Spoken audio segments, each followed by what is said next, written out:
천부경 주인으로서의 삶이라는 제목으로 말씀드리겠습니다. 삼국지라는 똑같은 내용을 다루고 있지만 영화와 게임의 차이는 영화는 이미 정해진 줄거리를 따라갈 수밖에 없지만 게임은 내가 직접 참여해서 상호작용을 함으로써 줄거리를 만들어 갈 수 있는 것입니다. 이것이 천부경에서 천지인 삼재가 이루는 디자인이 의미하는 바입니다. 생명체는 자신의 삶의 주인이므로 스스로 자신의 삶을 천지와 더불어서 대등하게 경영하는 것이 당연한 것입니다.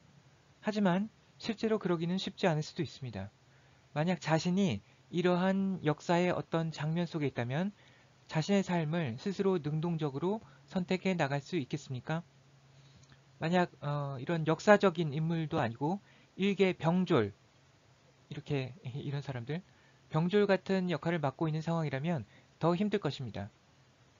십바라밀 중에서 지바라밀의 상징은 원 안에 세 개의 별이 있는데 이것이 각각 천지인을 의미한다고 볼 수 있을 것 같습니다.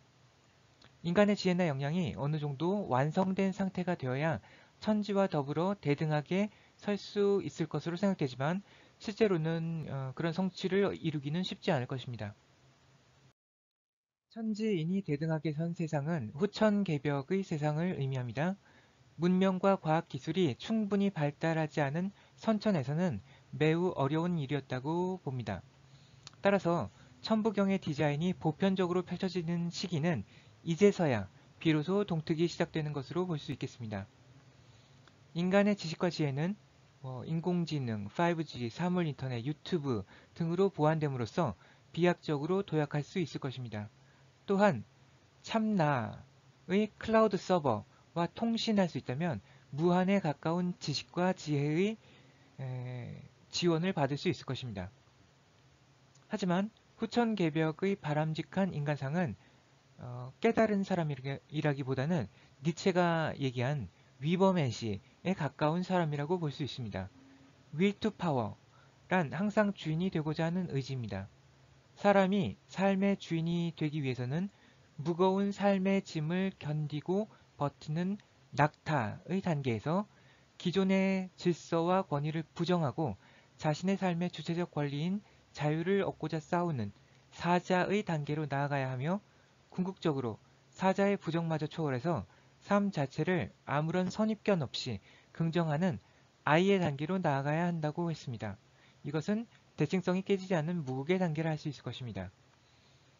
아모르 파티란 운명이란 의미로 니체는 인간이 스스로의 나약함을 극복하고 삶에 대한 긍정을 통해서 항상 자신을 극복하는 삶을 살아야 한다고 했습니다. 이와 같이 니체가 얘기한 위버맨시는 천부경에서 천지와 대등하게 선 주체적인 인간의 모습으로 볼 수 있는 것입니다. 그래서 천지인 3제 디자인 중 이는 그냥 평범한 인간이라기보다는 초인, 위버맨시로 볼 수 있을 것입니다. 니체가 얘기한 위버맨시는 어떤 완성된 목표점을 제시한 것이라기보다는 끊임없이 나아져가는 과정에서 지켜야 할 원칙, 마음가짐, 태도 등을 강조한 개념으로 생각됩니다. 인간이 힘의 의지들의 힘겨루기에 의해서 계속 변화하는 영원 회귀의 세상 속에서 허무주의에 빠지지 말고 매 순간 삶을 긍정하면서 천지와 대등하게 선 자신의 삶의 주체인 위버맨시가 되려고 끊임없이 노력하는 가운데 삶의 진정한 가치와 의미가 존재한다는 것입니다. 마지막으로 여기서 한 가지 생각해 보고 싶은 의문은 과연 천지인이 대등하게 서서 내가 내 삶의 주인이 되는 것이 앞으로 언제 올지도 모르는 후천개벽이 와야만 가능한 것이냐는 것입니다. 지금 여기서 할 수는 없겠습니까? 저는 그것은 스스로의 선택일 뿐이라고 생각합니다. 들어주셔서 감사합니다.